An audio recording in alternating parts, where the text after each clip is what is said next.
بسم اللہ الرحمن الرحیم۔ عزیز بھائیو، نبی کریم صلی اللہ علیہ وسلم کے صحابہ رضی اللہ عنہم اجمعین، ان لوگوں کو آقا علیہ الصلوۃ والسلام سے اپنی جانوں سے بھی بڑھ کر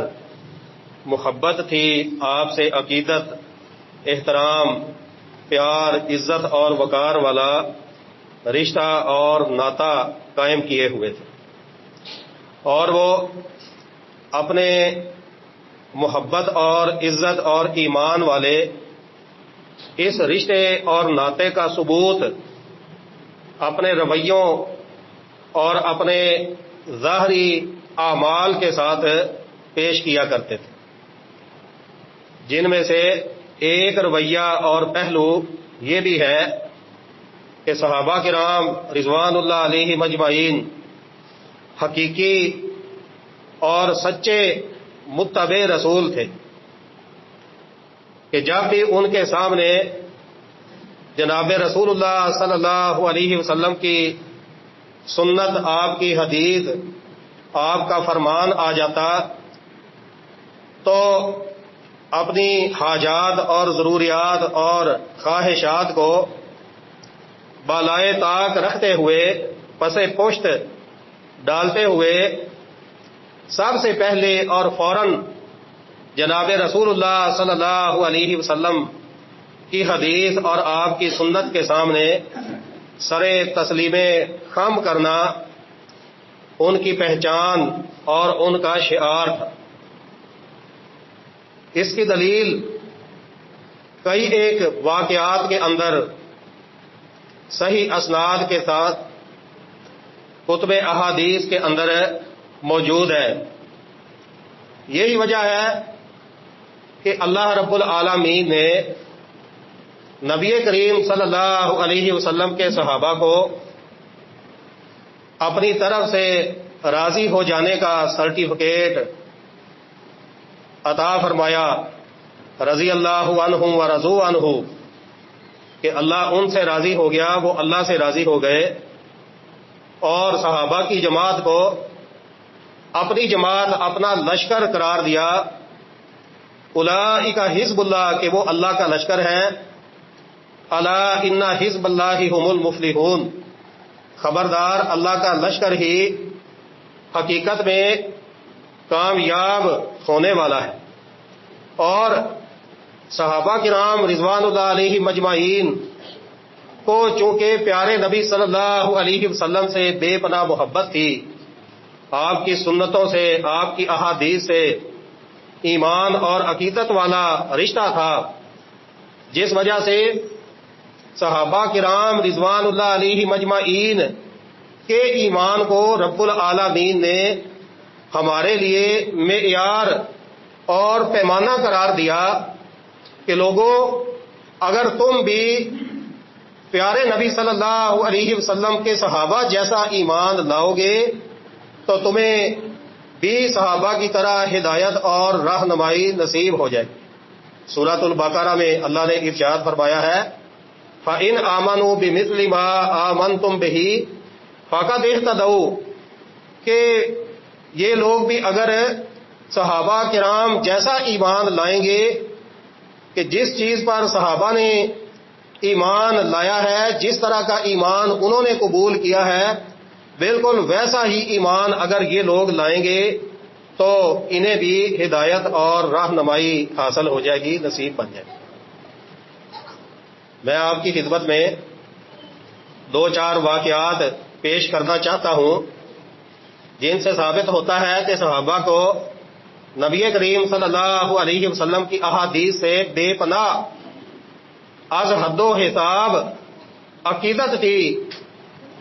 کہ بلا چوں چراں جب ان کے سامنے نبی کریم صلی اللہ علیہ وسلم کی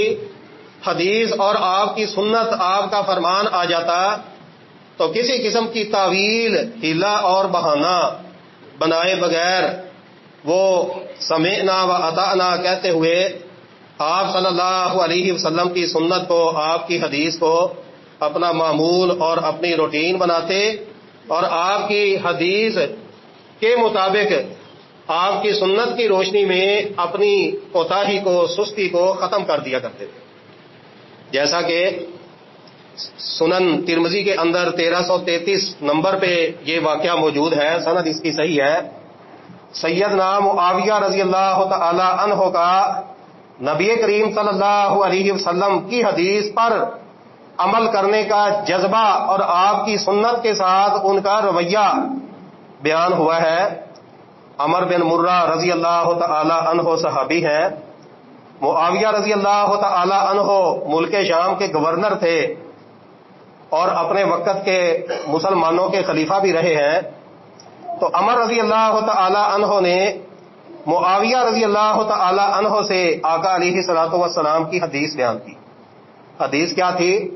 کہنے لگے کہ بے شک میں نے اللہ کے رسول صلی اللہ علیہ وسلم کو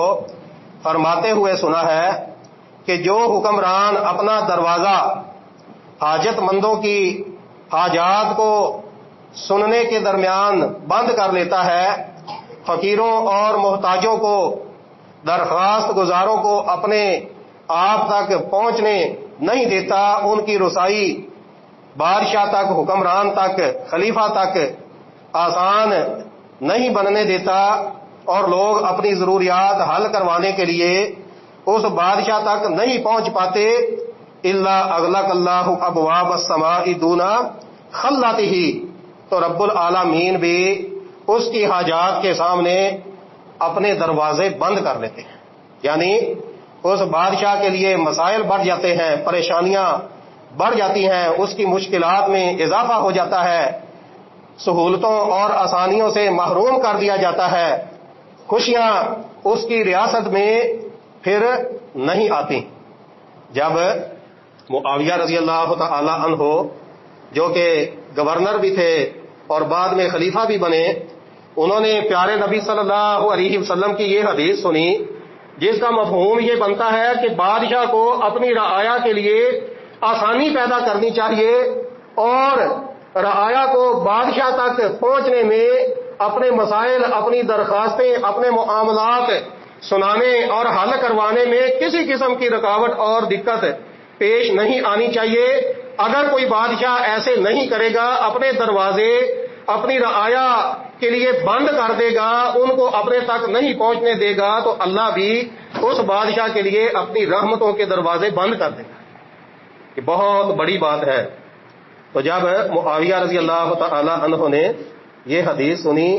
حالانکہ پہلے بھی معاویہ رضی اللہ تعالی عنہ لوگوں کی حاجات پوری کرتے تھے، ان کی درخواستیں، ان کی اپیلیں سننے کے لیے اسپیشل وقت دیتے تھے، ان تک پہنچنا رسائی مشکل نہیں تھی، ناممکن نہیں تھی، لوگ آسانی سے پہنچ جایا کرتے تھے. لیکن اس کے باوجود پھر بھی معاویہ رضی اللہ تعالی عنہ کے ذہن میں یہ بات آئی کہ میں امت کا خلیفہ ہوں، حکمران ہوں، بسا اوقات مہمانوں کے ساتھ مصروف ہوتا ہوں، بسا اوقات سرکاری حاجات اور امور کے سلسلے میں شہر سے باہر ہوتا ہوں. تو لوگوں کی آسانی کے لیے انہوں نے فوراً جعل معاویہ رجلا علی حوائج الناس کہ ایک بندہ مقرر کر دیا اسپیشل اپنے محل میں، اپنے گھر میں، وہ دارالخلافے کے اندر اس کا دفتر تھا اور اس کا کام ہی یہی تھا کہ کوئی بھی آدمی جو خلیفۃ المسلمین کے پاس اپنی حاجت لے کر آنا چاہے تو 24 گھنٹے خلیفہ کا دروازہ اس بندے کے لیے کھلا ہو اور وہ آسانی کے ساتھ اپنا معاملہ خلیفۃ المسلمین تک پہنچا سکے بغیر کسی قسم کی رکاوٹ، مشکل اور پریشانی. یہ تھا میرے محترم بھائیوں صحابہ کرام رضوان اللہ علیہ مجمعین کا نبی کریم صلی اللہ علیہ وسلم کی احادیث پر عمل کرنے کے سلسلے میں رویہ اور ان کا سلوک کہ جب ان کے سامنے حدیث آ جاتی تو بلا چو چرا، بغیر کسی قسم کی تعویل کے، بغیر کسی قسم کی سستی اور کوتاہی کیے فوراً آقا علیہ الصلوۃ والسلام کی حدیث ہے کو اپنا معمول بنایا کرتے تھے اور یہ ان کی اول ترجیح ہوتا تھا. اسی طرح ایک اور واقعہ ہے یہ بھی سنن ترمذی کے اندر 1353 نمبر پہ موجود ہے، سند اس کی صحیح ہے۔ سیدنا ابو ہریرہ رضی اللہ تعالی عنہ ایک مجمع میں موجود ہے اور وہاں پہ لوگوں کو پیارے نبی صلی اللہ علیہ وسلم کی احادیث بیان کر رہے ہیں، سنتیں سمجھا رہے ہیں، مسائل اور احکام لوگوں کے سامنے بیان کر رہے ہیں ان کی ہدایت اور رہنمائی کے لیے۔ تو اس دوران ابو ہریرہ رضی اللہ تعالی عنہ نے آقا علیہ الصلوۃ والسلام کا یہ فرمان بیان کیا کہ نبی کریم صلی اللہ علیہ وسلم نے ارشاد فرمایا ہے کہ جب تم میں سے کسی کا ہمسایہ اس سے اجازت مانگے کہ وہ اپنا گارڈر، اپنا شتیر ہمسائے کی دیوار پہ رکھے، اور اپنا شتیر، اپنا گارڈر ہمسائے کی دیوار پہ رکھنے کی اجازت مانگے، فلا یمنعہ، تو دوسرے آدمی کے لیے یعنی جس سے اس کے ہمسائے نے اجازت مانگی ہے، کسی صورت میں جائز نہیں ہے کہ وہ اپنے ہمسائے کو اپنا گارڈر اپنی دیوار کے اوپر رکھنے سے روک کے منع کرے۔ نبی صلی اللہ علیہ وسلم نے اس کو جائز اور حلال قرار نہیں دیا، بلکہ روکنے سے منع فرمایا ہے، حکم دیا ہے کہ تم میں سے کسی سے بھی جب اس کا ہمسایہ اجازت لے کہ بھئی میں آپ کی دیوار استعمال کرنا چاہتا ہوں، تو مسلمان کے لیے پابندی یہ ہے، آقا علیہ الصلوۃ والسلام کا حکم یہ ہے کہ پھر اس کو اپنے ہمسائے کو منع نہیں کرنا چاہیے، بلکہ اپنی دیوار ہمسائے کو استعمال کرنے کی اجازت دے دیں سے۔ حالانکہ آج بھی اگر دیکھا جائے معاشرے میں تو ایسا کرنا ناممکن ہے، اگر ناممکن نہیں تو کم از کم مشکل ضرور ہے۔ ہم برداشت نہیں کرتے کہ ہمارا پڑوسی جب ہماری دیوار کے ساتھ اپنا مکان بنا رہا ہو، گھر کمرہ تعمیر کر رہا ہو، تو ہم اس کو پہلے سے ہی تنبیہ کر دیتے ہیں، پیغام بھیج دیتے ہیں کہ بھائی میری دیوار استعمال نہیں کرنی، اپنے مکان کی جو چھت ہے اس کے لیے تو نے اپنی علیحدہ دیوار بنانی ہے، میری دیوار کے اوپر تیری چھت کا گارڈر، لینٹر اور شتیر وغیرہ وہ کسی صورت میں نہیں آنا چاہیے۔ تو بالکل ایسا ہی رویہ اس وقت بھی لوگوں کے اندر موجود تھا جب سیدنا ابو ہریرہ رضی اللہ تعالی عنہ نے آقا علیہ الصلوۃ والسلام کا یہ فرمان ذیشان سنایا، بیان کیا، تو کیا ہوتا ہے کہ تأور رؤوسہم، لوگوں نے ناپسندیدگی کا اظہار کیا اور اس حکم سے روگردانی کرنے کے لیے انہوں نے اپنی گردنیں نیچے جھکا لیں، گویا کہ انہوں نے دل سے نبی صلی اللہ علیہ وسلم کی اس حدیث کو، آپ کے اس فرمان کو قبول نہیں کیا، قبول کرنے سے انکار کر دیا۔ ابو ہریرہ رضی اللہ تعالی عنہ لوگوں کی اس طرح کی سرد مہری سے اور ان کے اس طرح کے رویے سے بھانپ گئے، جان گئے، معلوم ہو گیا کہ لوگوں نے نبی صلی اللہ علیہ وسلم کی اس حدیث کو، آپ کے اس حکم کو قبول کرنے سے گویا کہ انکار کر دیا ہے، اس کو اچھا نہیں سمجھا۔ ابو ہریرہ رضی اللہ تعالی عنہ نبی کریم صلی اللہ علیہ وسلم کے شاگرد خاص، ہما وقت آپ کے ساتھ رہنے والے لوگوں کی اس طرح کی سرد مہری کو دیکھتے ہوئے کہنے لگے، مالی اراکم عنہا معرضین، کہ مجھے معلوم ہو گیا ہے کہ تم نبی صلی اللہ علیہ وسلم کے اس حکم سے، اس تعلیم سے روگردانی کر رہے ہو، اعراض کر رہے ہو۔ اب میں چونکہ ابو ہریرہ ہوں، ڈائریکٹ آقا علیہ الصلوۃ والسلام سے فیض پایا ہے، اور میرا یہ دعویٰ ہے کہ میں ہما وقت آقا علیہ الصلوۃ والسلام کے ساتھ محبت کے جذبہ سے سرشار رہنے والا سچا محب رسول ہوں، تو اگر تم اس حدیث پر عمل کرنے سے اعراض کرو گے نا، اس تعلیم کو قبول کرنے سے منحرف ہوگے، تو پھر میں کیا کروں گا، واللہ لارمین بہا بین اکتافکم، کہ مجھے اگر تمہارے کندھوں کے اوپر بھی گارڈر اور شتیر رکھنا پڑا تو میں ادھر بھی رکھ کے رکھوں گا۔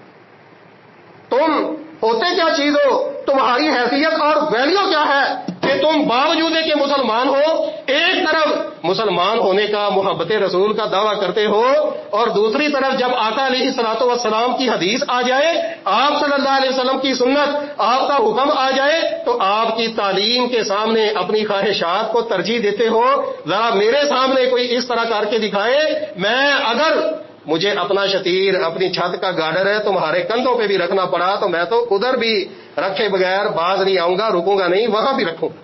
یہ تھا میرے محترم بھائیو صحابی رسول سیدنا ابو ہریرہ رضی اللہ تعالی عنہ کا آقا علیہ الصلوۃ والسلام کی سنت، آپ کی حدیث کے اوپر عمل کرنے کے سلسلے میں ان کا رویہ۔ اسی طرح سیدنا سعد بن معاذ رضی اللہ تعالی عنہ کوفہ کے گورنر تھے. سیدنا عمر فاروق رضی اللہ تعالی عنہ کے دور خلافت میں ان کی کوفہ والوں نے شکایت کر دی، بلکہ کافی ساری شکایتیں کی، حتیٰ کہ نماز کے معاملے میں بھی انہوں نے شکایت کی. کوفہ والوں نے ان کی جو رعایا تھی، ان کے ماتحت لوگ تھے، نماز کی بھی شکایتیں لگا دی. تو سیدنا عمر فاروق رضی اللہ تعالی عنہ انہوں نے سعد رضی اللہ تعالی عنہ کو دربار خلافت میں مدینہ منورہ میں طلب کیا اور کہنے لگے، یہ ابو داود کے اندر 803 نمبر پہ صحیح سند کے ساتھ واقعہ موجود ہے، قد شکاک الناس فی کل شیء، کے ساتھ تیری رعایا نے، ماتحت لوگوں نے ہر چیز میں، تیرے ہر کام میں، ہر معاملے میں مجھے شکوہ کیا ہے، شکایت لگائی ہے. حتیٰ فی الصلاۃ، یہاں تک کہ انہوں نے نماز کے معاملے میں بھی تیری شکایت کی ہے، شکوہ کیا ہے. ماجرا کیا ہے، معاملہ کیا ہے، تو کیا کیا کوتاہیاں اور سستیاں کرتا ہے، ذرا میرے سامنے اس کی تفصیل خود اپنی زبان سے پیش کر. تو اب سیدنا سعد رضی اللہ تعالی عنہ امیر المومنین کو، خلیفۃ المسلمین فاروق عمر رضی اللہ تعالی عنہ کو اپنے متعلق کہنے لگے، اپنی صفائیاں بیان کرنے لگے. لوگوں نے جو شکوے شکایتیں کی تھی ان کا جواب دیتے ہوئے جب نماز کی باری آئی نا، کہ لوگ میرے نماز کے معاملے میں بھی شکوہ شکایت کرتے ہیں، جی یہ لمبی نماز پڑھاتا ہے، تو میں نماز کس طرح کی پڑھاتا ہوں، میری نماز پڑھانے کا جو طریقہ کار ہے وہ کیا ہے، نماز میں ہر رکعت میں قرات کی جو لیمٹ ہے، حد ہے، وہ کیا ہے، اور میں کس پہ عمل کرتا ہوں. اس سلسلے میں سعد رضی اللہ عنہ کہنے لگے، اما انا فامد فی الاولیین، میں پہلی 2 رکعتوں کو لمبا کرتا ہوں، قرات زیادہ کرتا ہوں. واعزف فی الاخرین، اور آخری 2 رکعتوں کا جو قیام ہے، قرات ہے، وہ مختصر رکھتا ہوں. اور ایسا میں کیوں کرتا ہوں؟ کہنے لگے، ولا آل مقتدیت بہ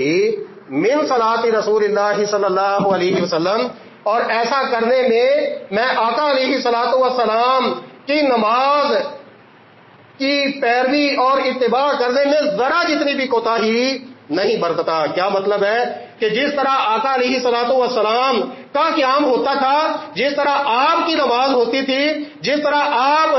کی قراءت ہوتی تھی، میں تو نماز کے اندر بالکل وہی رویہ اپناتا ہوں. نبی صلی اللہ علیہ وسلم کی سنت کو، آپ کی حدیث کو دیکھتا ہوں، جس طرح کے آپ صلی اللہ علیہ وسلم کا رویہ اور اسوہ اور نمونہ ہے میرے سامنے، جس طرح آپ کو نماز پڑھتے ہوئے دیکھا ہے، میں تو ویسے ہی کرتا ہوں. ولا آلو، اور آپ صلی اللہ علیہ وسلم کی سنت اور آپ کی حدیث کے اوپر، آپ کے اسوہ کے اوپر عمل پیرا ہونے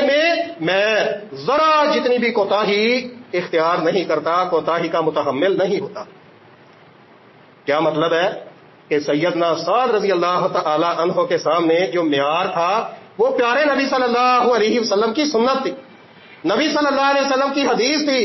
آپ کی ہدایت اور تعلیم تھی کہ جس طرح آقا علیہ الصلوۃ والسلام نے نماز پڑھی ہے، بالکل ویسے ہی میں ساتھ بھی نماز پڑھتا ہوں، اور آپ جیسی نماز پڑھنے کے معاملے میں ذرا جتنی بھی کوتاہی نہیں کرتا. تو سیدنا عمر فاروق رضی اللہ تعالی عنہ نے جب سعد رضی اللہ تعالی عنہ کی یہ بات سنی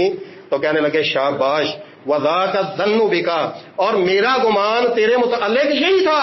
کہ جب آقا علیہ السلام کی سنت آئے گی، جب آپ کی حدیث آئے گی، تو پھر تو آپ کی سنت اور حدیث کی پیروی کرنے میں بلا چوہ چرا کسی قسم کی کمی کوتاہی کو خاطر میں لائے بغیر فوراً سے پہلے آپ کی حدیث کو، آپ کی سنت کو نبی کریم صلی اللہ علیہ وسلم والی نماز کو قبول کر لے گا، اور اس میں سستی سے کام نہیں لے گا،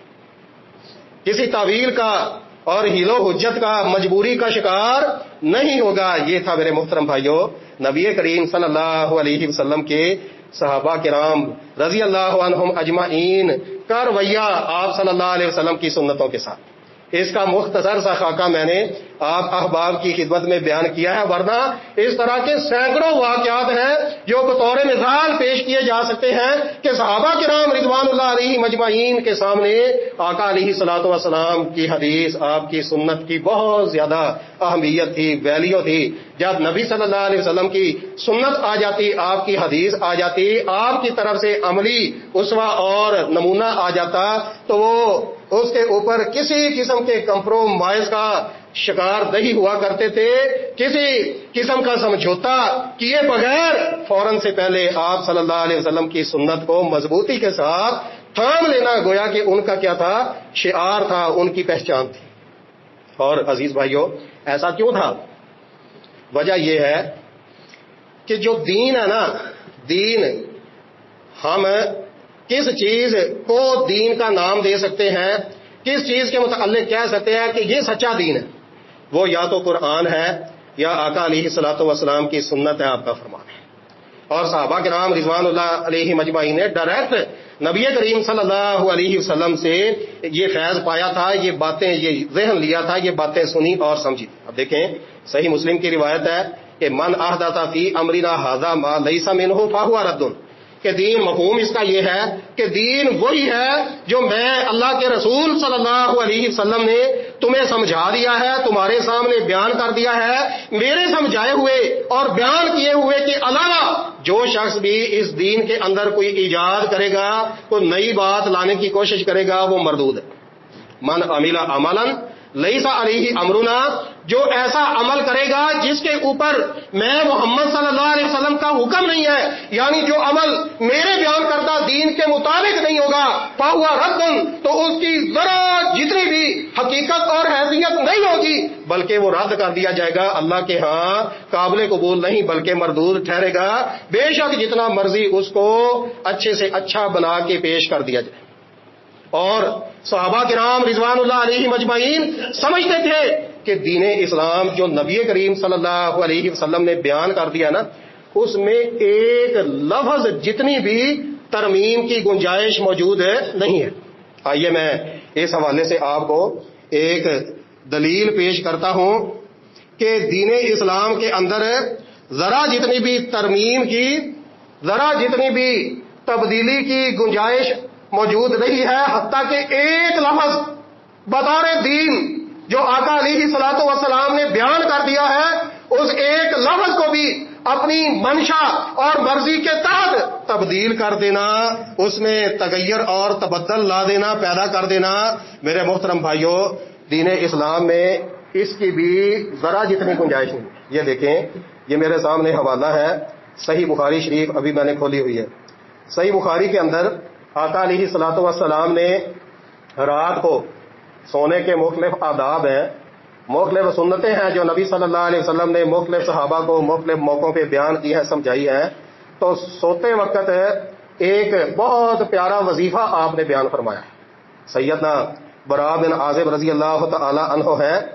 کہتے ہیں کہ مجھے نبی کریم صلی اللہ علیہ وسلم نے یہ دعا سکھائی کہ جب تو رات کو اپنے بستر پہ آئے تو سب سے آخر میں اگر یہ دعا پڑھے گا اور پھر سو جائے گا اور وضو کر کے سوئے گا، وضو کی حالت میں یہ دعا پڑھنی چاہیے، تو اگر اس رات تیری موت ہو گئی تو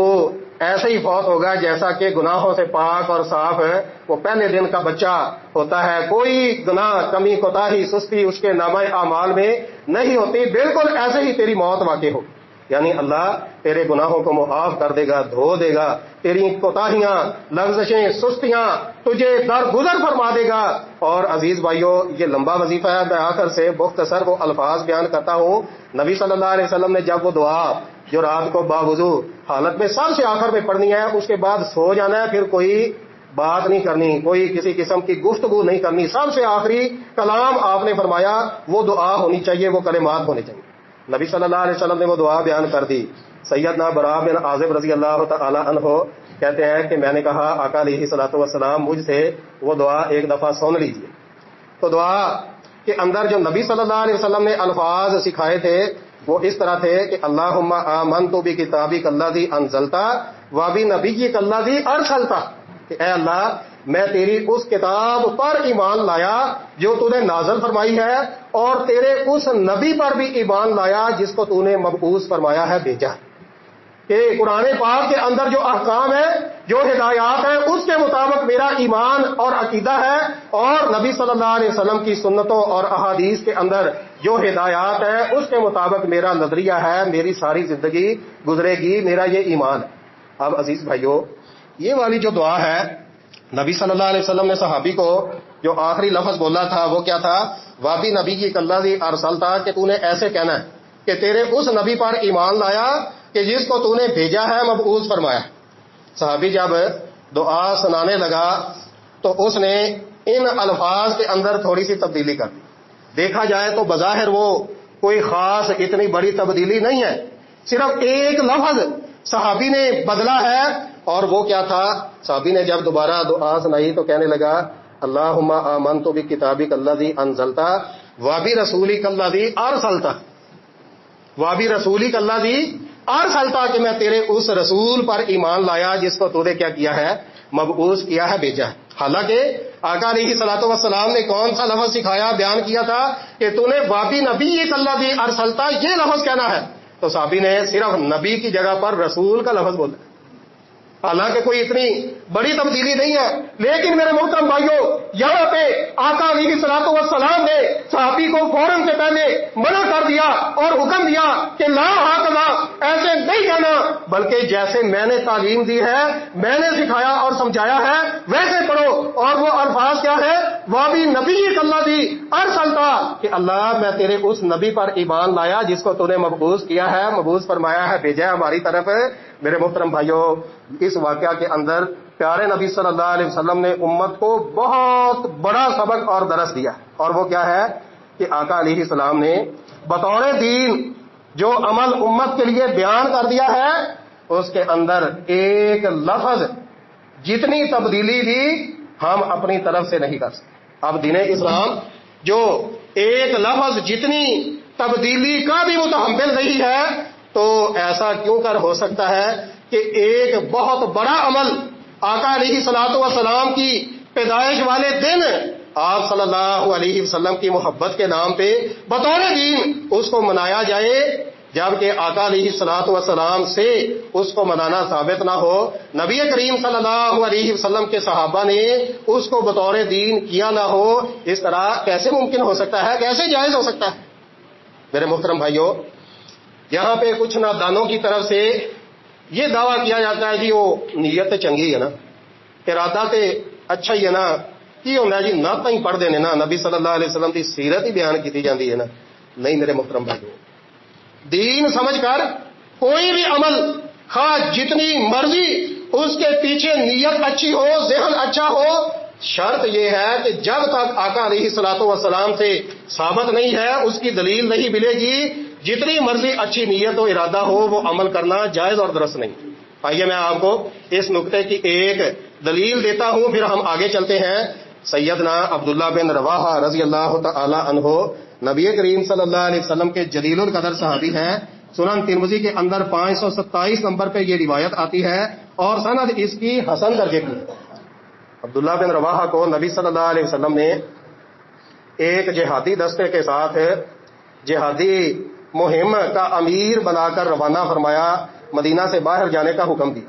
اب اتفاق سے وہ دن کون سا تھا؟ جمعۃ المبارک کا، یہی آج کا دن تھا.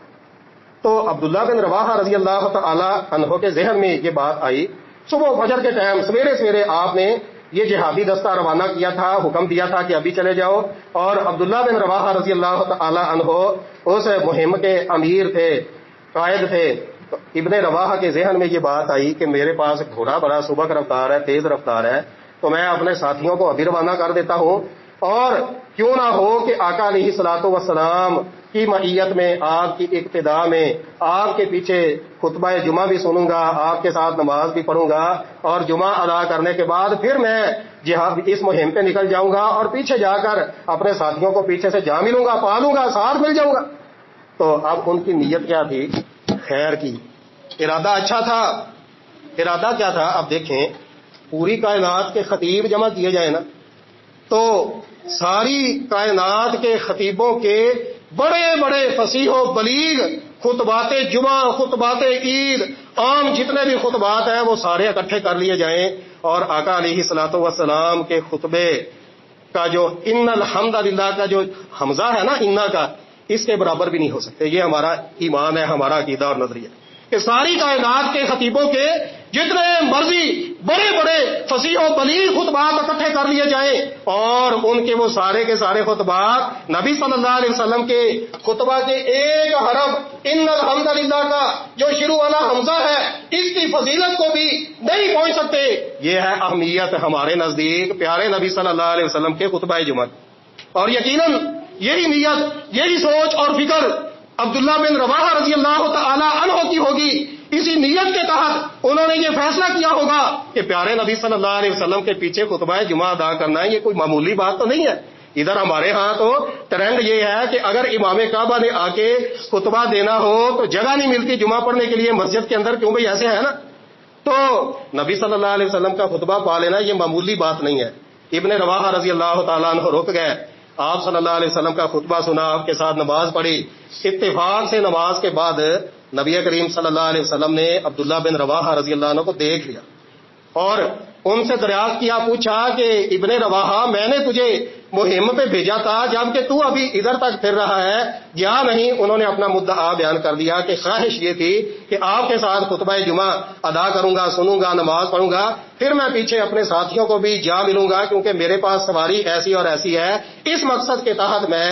ادھر روک گیا ہوں. نبی صلی اللہ علیہ وسلم نے فرمایا لا ابن رواحہ, عبداللہ بن رواحہ کی اس سوچ اور فکر کی نفی کر دی کہ فرمایا کہ تیرے لیے اپنے ان ساتھیوں کے ساتھ صبح سویرے ہی نکلنا افضل تھا اور ضروری تھا. اور